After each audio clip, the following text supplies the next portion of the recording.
Как се рагу обезкостява? Снимаш ли? Да. Така, да ти обясня как се рагу обезкостява. Като го превариш, не е нужно като правиш варено да туриш рагуто и кокалите вътре. Снимаш ми дедо. Чекай, че това не трябваше да го казвам. Гледай сега, обезкостяваш го, ама хубаво. Но най-важното е това, което е на те тука. Лекичко го поизрезваш това нещо, което е като хрущялче.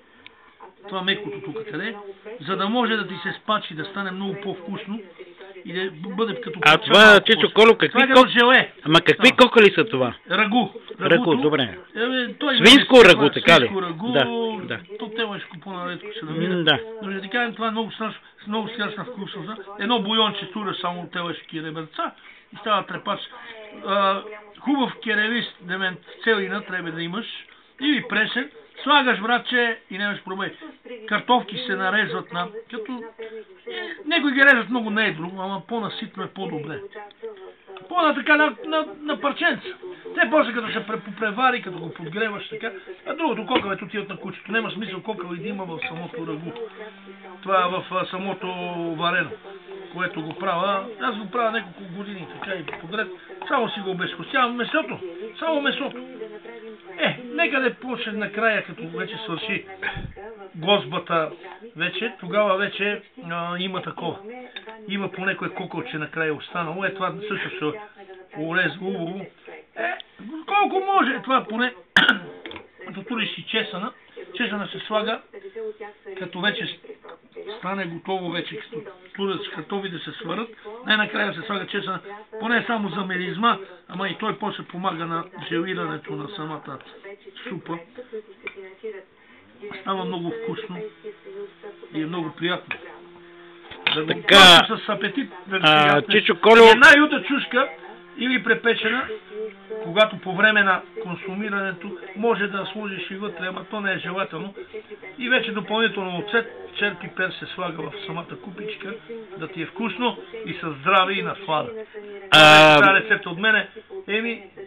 Всеки си импровизира, ама и аз също обичам. Сега след малко ще прави баклава. Значи, Чичо Коло, имаме един друг въпрос. Какви други подправки добавяш към това ястие, което сега ще приготвиш? Това нещо към вареното, слагам, сега ще сложа некое зърно черпи пер. Така. И то бахар не е желателно, защото при това ястие да заде помп, такой иначе е много мурков. Некое дафиново листо може да се сложи, ама аз не го предпочитам. Морков, че се слага задължително, морков се слага, но при момента, както е зимен сезон, есента, може. Но ятото, когато го готва, не слага морковче и така, той моркова просто дава една киселинка, която може да прочисне самото манджа. Ако се съхранява добре, разбира се, в хладилник, да се сложи тенджерката, проблеми няма за това нещо. Да се развали, да почне прави пене, където видите нас. Сега се отчегъртва хубаво кокълчето. Кучето ще се зарадва за тия кокълчета. Значи, Чичо Коло, да издадеш някоя друга тайна от твоите готварски рецепти? Относно това специално ястие, както го приготвяш, това нещо е най-много важно. Как се казва това нещо, което след малко ще... Свинско варено. Свинско варено. Кокълче ще го остава също е това. Ето, после накрая при консумирането се свърга. Да, имам един въпрос. Слагаш и целина в... Разбира се, тя се слага най-накрая сушена или пресна. Най-накрая се слага за овкусяване вече. Няма ли целина, не е варено. Най-хубавото варено става с хубава целина. Желателно е при варенето, като вече сега го сложа да се варят и картофите, с картофите може да се нарежат така главичка целина, парченца, се наслагате така колкото е такова парченце некъде долу и горе. Кръгчица са малко парченца, целина, които са от самата глава, но вече отгоре се слага само шумата, която се ползва и многократно има сушена, продава се, даже аз съм си изсушил от домашна. Така, Чичо Коло, искам да те попитам. Най-важното е при тези костени които се готвят супи и така. Желателно е едно бульонче на маги, което е много хубаво бульонче, Да, се прави да се свизи на кода, че поне за овкусяване, демек се слага това бульонче. Значи имам един малък въпрос, Чичо Колю. Значи, когато самото ястие е приготвено, към него какво може да се употреби? Бяло вино, ракия? И разбира се, чуме ясти с месо, бело вино, разбира се. Бяло вино, така. Ясно, Белото добре. вино е за предпочитане. Да. Бело вино, леко захладено. Така.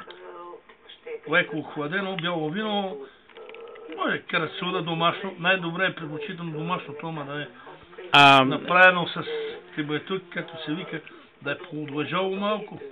Моля за извинение, понеже знам, че сте фен на мереклийско вино. Ако не е тай нагоре на тавана, около колко хиляди бутилки имате от това вино?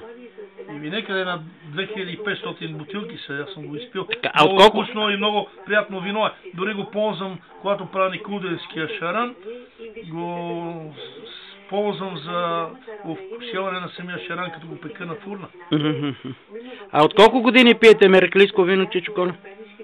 Може би 5-6-7 години некъде. 7 години. По-редко беше в началото, сам ми хареса и почти всеки ден, почти ден не остава, когато да не си купа от това прекрасно вино. Независимо, че ми викат, че е било менте, не знам си какво, мен ми харесва. Кой го не хареса, що ми върви с сувото мезе. И аз не ползвам само такива мезета, да кажем са. Ползвам слушеница, луканки и такива работи. Но най-много ползвам пържоли вратни, които са по един и нещо в нашия магазин. Тук 1,30 влизат.